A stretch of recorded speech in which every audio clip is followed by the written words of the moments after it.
fogok kérni egy veder tiszta vizet, egy kannát, szappant, törülközőt, egy női harisnyának az alsó felét. Indigókék gumicsizma, lila köpeny, rózsaszín gumikesztyű és orvosi táska, lóherélés a székelyföldi Csíkjenő falván.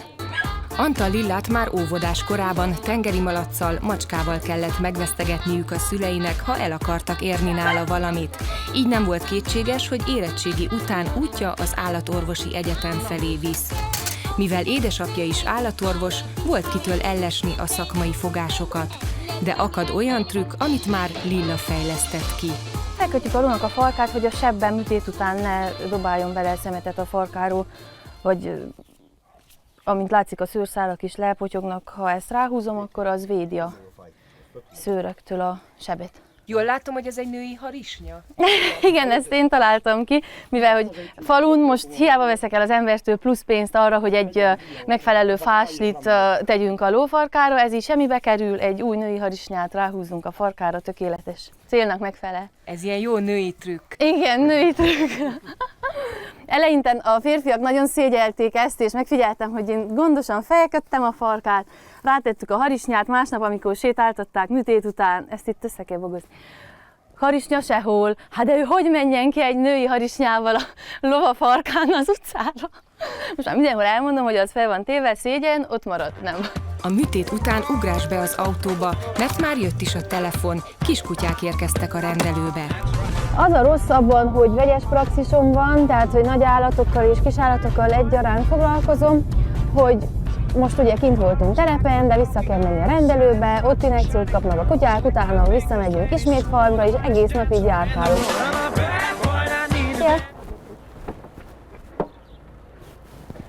Jó, de cuki. Na, hozzad be! Most le fogjuk őket féregteleníteni.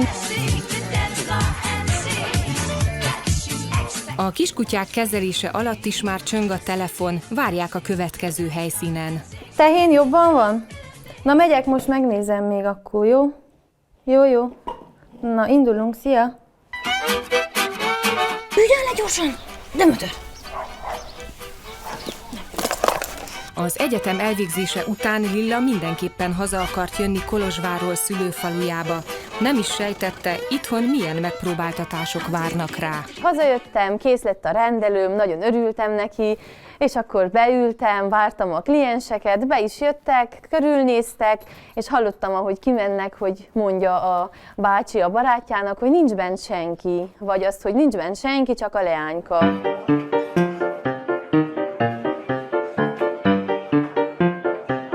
A Székelyfaluban a férfiak nehezen fogadták el, hogy egy fiatal nő kezelje a világszép lovukat, jól tejelő tehenüket.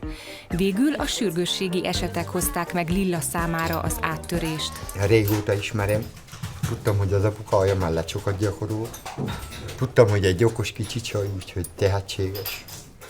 Úgyhogy első perctől mi találtuk, hogy el volt fogadva, úgyhogy sőt, őt is hívjuk, ha akar be, pici gond van is. Ügyesnek tartják a faluban, vagy nem?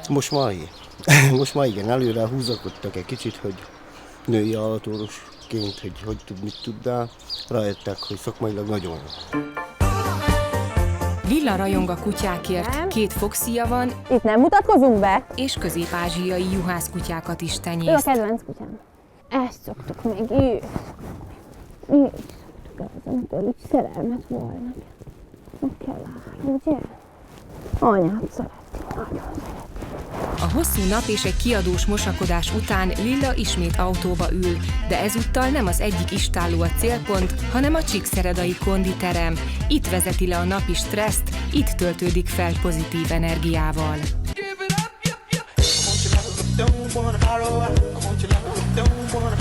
Ez számomra mindennapi kikapcsolódás, levezetem a felesleges energiámat, ami mindig marad munka után, és egy idő után egy életformává válik. Tehát nem is teljes az a napom, amikor nem megyek az edzőterembe, vagy nem megyek a cross-training edzésre, valami minden napra kell.